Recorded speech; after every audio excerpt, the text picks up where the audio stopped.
Subscribe करिए हमारे channel target UP TET CTET को और बेल आइकन को दबाइए।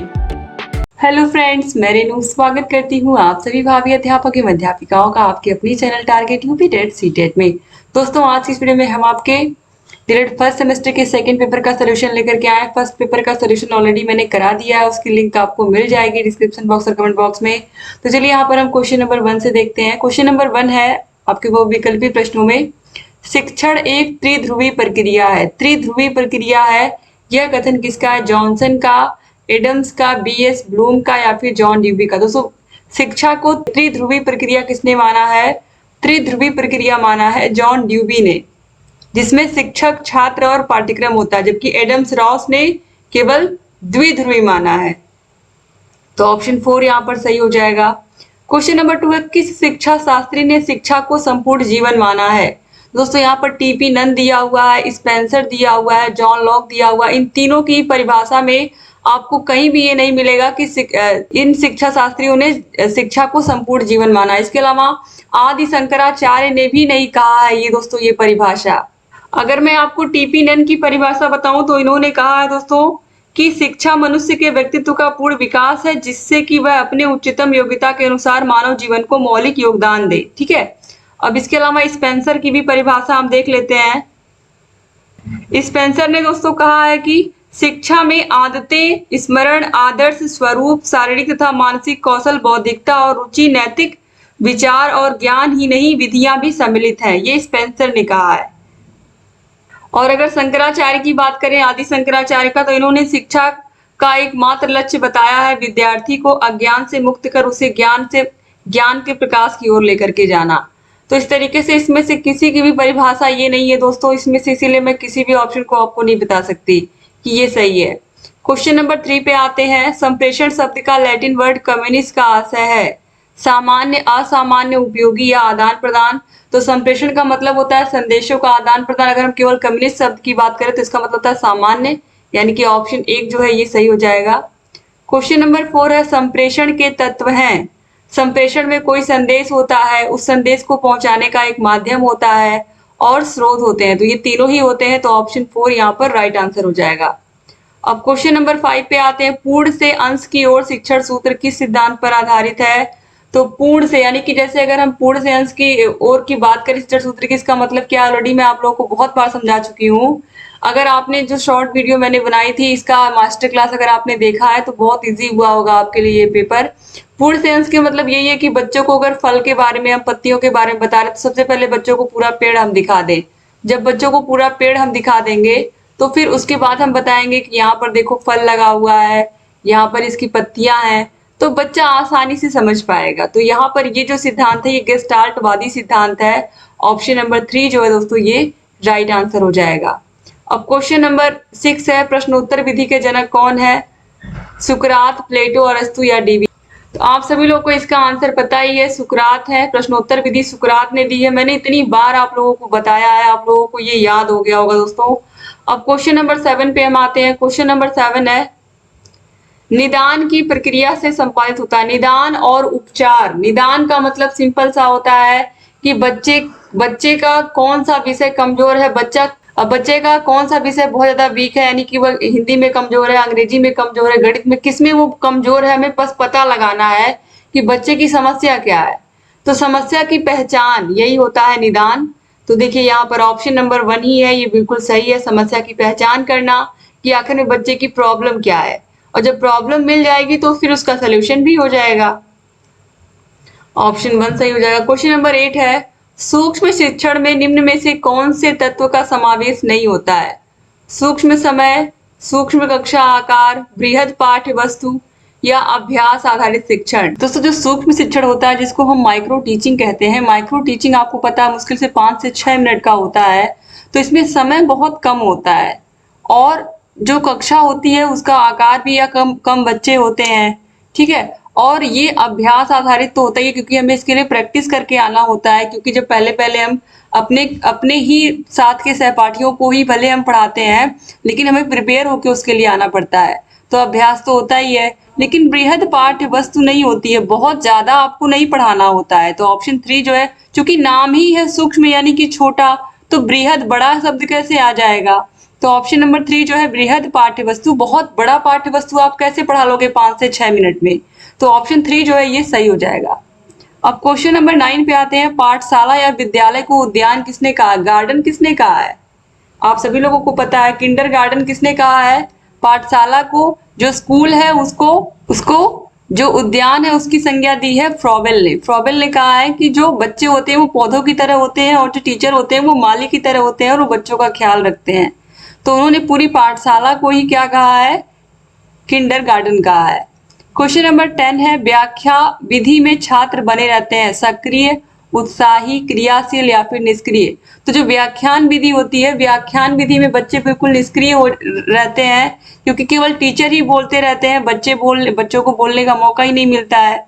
तो इस तरीके से ऑप्शन 4 जो है ये सही जाएगा। इसीलिए छोटे क्लास के बच्चों को व्याख्यान नहीं दिया जाता है, क्योंकि छोटे क्लास के बच्चे समझ ही नहीं पाएंगे। अब क्वेश्चन नंबर 11 पे आते हैं। प्राचीन कालीन शिक्षण विधियां कौन सी थी? जो प्राचीन कालीन शिक्षण विधियां थी वो कैसी थी? पाठ्यक्रम केंद्रित, शिक्षक केंद्रित, पाठ्य पुस्तक केंद्रित या बाल केंद्रित? तो प्राचीन कालीन जो शिक्षण विधियां थी वो शिक्षक केंद्रित थी। ऑप्शन नंबर 2 जो है ये सही हो जाएगा।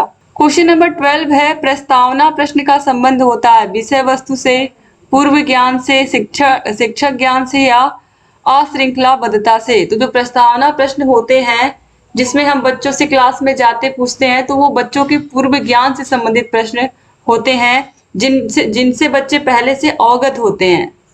तो यहाँ पर ऑप्शन नंबर 2 जो है सही हो जाएगा। क्वेश्चन नंबर 13 है। बच्चों में कल्पना शक्ति का विकास कैसे किया जा सकता है? समूह कार्य द्वारा, व्याख्यान द्वारा, कहानी द्वारा या प्रश्नोत्तर द्वारा? राइट आंसर दोस्तों है कहानी द्वारा। कहानी सुना करके हम बच्चों की कल्पना शक्ति का विकास कर सकते हैं। इसलिए छोटे क्लास में बच्चों को बहुत कहानियां सुनाई जाती हैं।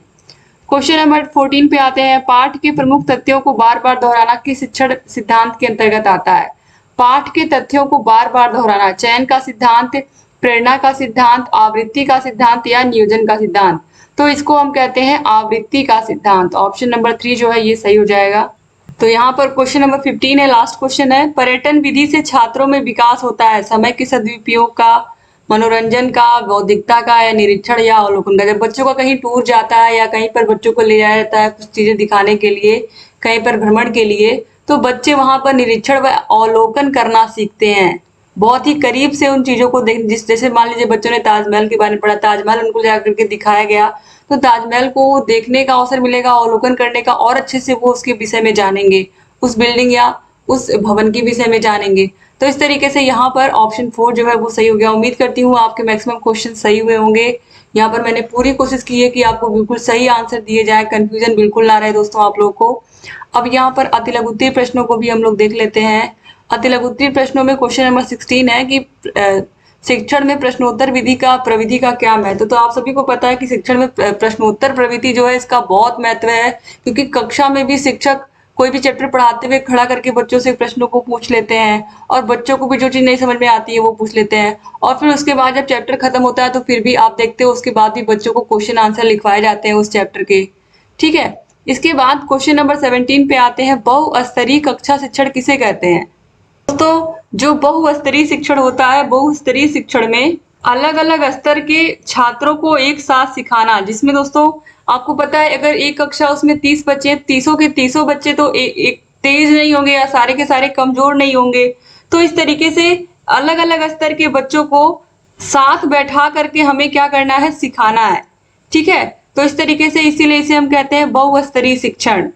और जो बहुकक्षा शिक्षण होता है, बहुकक्षा शिक्षण में हम कई क्लास के बच्चों को एक ही कक्षा में बैठा करके पढ़ाते हैं। ठीक है, और इसमें अलग अलग स्तर के बच्चों को हमें पढ़ाना होता है, अलग अलग शिक्षण विधियों का प्रयोग करके, अलग अलग शिक्षण सूत्रों का प्रयोग करके।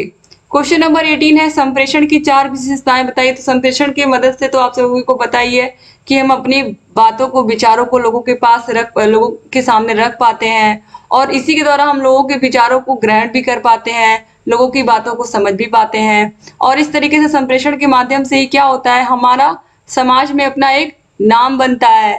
ठीक है, तो इस तरीके से ये सब चीजें हमें लिखनी थी। बाल केंद्रीय शिक्षण का क्या अर्थ है, यहाँ पर पूछ रहा है दोस्तों। तो क्वेश्चन नंबर 19 है। बाल केंद्रीय शिक्षण का क्या अर्थ है? तो बाल केंद्रीय शिक्षण में बालक की रुचियों के अनुसार, उसकी क्षमता के अनुसार हम उसको उसी के अनुसार पाठ्यक्रम बना करके बच्चों को पढ़ाते हैं। तो ये होता है बाल केंद्रीय शिक्षा। इसके बाद क्वेश्चन नंबर 20 है, सूक्ष्म शिक्षण से क्या तात्पर्य है। दोस्तों, इसका जो मुख्य लक्ष्य होता है ये प्रशिक्षुओं को वास्तविक कक्षा व्यवस्था के लिए तैयार करना होता है। यानी कि एक तरीके से यहाँ पर प्रैक्टिस होती है कि जब आप कक्षा में जाओगे बच्चों को पढ़ाने के लिए तो किस प्रकार से आप वहां पर पढ़ाओगे। तो यहाँ पर एक तरीके से कक्षा में पढ़ाने से पहले की तैयारी होती है। क्वेश्चन नंबर 21 है, शिक्षण सामग्री का वर्गीकरण कितने भागों में किया गया है।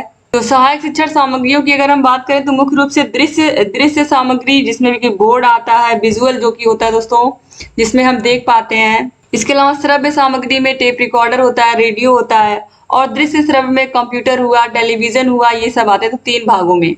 क्वेश्चन नंबर 22 है, पुनर्बलन को परिभाषित करिए। तो दोस्तों, जो पुनर्बलन है आप इस तरीके से भी एग्जाम में लिख सकते हो कि पुनर्बलन वह स्थिति है जो छात्र की प्रतिक्रिया में वृद्धि करती है, यह स्किनर ने कहा है। ठीक है।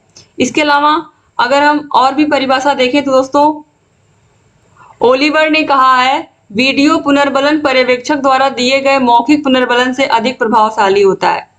ठीक है। या वीडियो पुनर्बलन पर्यवेक्षक द्वारा दिए गए मौखिक पुनर्बलन से अधिक प्रभावशाली होता है।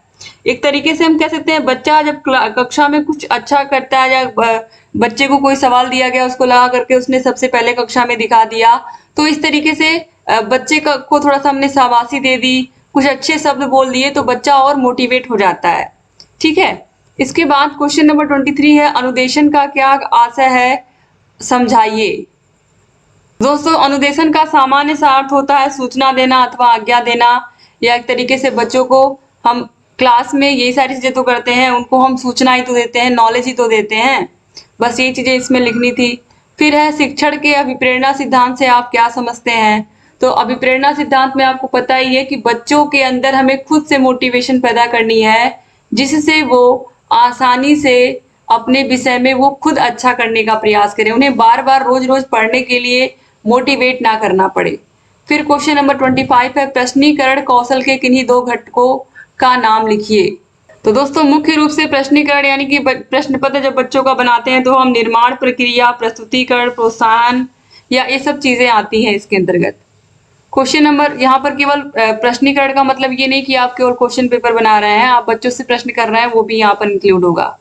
एलन तथा रियान ने कितने शिक्षण कौशलों का उल्लेख किया है। दोस्तों, इन्होंने टोटल 14 शिक्षण कौशलों के विषय में बताया है। ठीक है। आगे बढ़ते हैं। क्वेश्चन नंबर 27 है, प्रयोग प्रदर्शन विधि किस विषय के शिक्षण के लिए सर्वाधिक उपयोगी है। तो विज्ञान हुआ, कृषि विज्ञान हुआ, इन सब विषयों के लिए क्या है, ये बहुत उपयोगी है। इसके अलावा ज्योग्राफी हुआ, ये भी सब्जेक्ट इसमें आएगा। फिर है क्वेश्चन नंबर 28, अपेक्षित अधिगम स्तर को परिभाषित करिए। अपेक्षित अधिगम स्तर का मतलब यही होता है कि कोई भी किसी भी क्लास में बच्चा कम से कम इतनी योग्यता, जैसे कक्षा 2 का बच्चा है तो उससे तो ये तो उम्मीद रखी जाएगी कम से कम उसको 100 तक गिनती आती होगी, 11-12 तक के उसको पहाड़े आते होंगे, कम से कम इतना उस बच्चे को आता होगा, या वो बिना मात्रा के शब्दों को जोड़ करके पढ़ लेता होगा। इतना तो कक्षा 2 के विद्यार्थी से हम उम्मीद लगा ही सकते हैं। तो कम से कम बच्चा कितना, कम से कम न्यूनतम अधिगम उसने कितना सीखा है, या न्यूनतम कितना उसने सीखा है किसी कक्षा में, यही होता है, या कितना उस बच्चे से अपेक्षा की जाती है। क्वेश्चन नंबर 29 है, शिक्षक केंद्रीय शिक्षण के 2 दोष लिखिए। तो पहला तो यही है कि ये शिक्षक केंद्रित होता है तो इसमें बालकों को एक तरीके से नेग्लेक्ट कर दिया जाता है, और शिक्षण केंद्रीय शिक्षण में बच्चों की रुचियों का ध्यान नहीं रखा जाता है। फिर है क्वेश्चन नंबर 30, शिक्षण अधिगम सामग्री के रख रखाव में क्या सावधानी रखनी चाहिए। तो सबसे पहले तो शिक्षण अधिगम सामग्री ऐसी जगह पर रखना चाहिए जहां पर कोई सीलन ना हो, जहां पर वो खराब ना हो। दूसरी चीज, समय समय पर उसकी साफ सफाई करनी चाहिए, जिससे वहां पर किसी प्रकार से कीड़े मकोड़े ना लगे। तो इस तरीके से दोस्तों यहाँ पर आपने लघु उत्तरीय प्रश्नों को भी देख लिया। उम्मीद करती हूँ कि लघु उत्तरीय प्रश्नों को भी आपने अच्छे से किया होगा।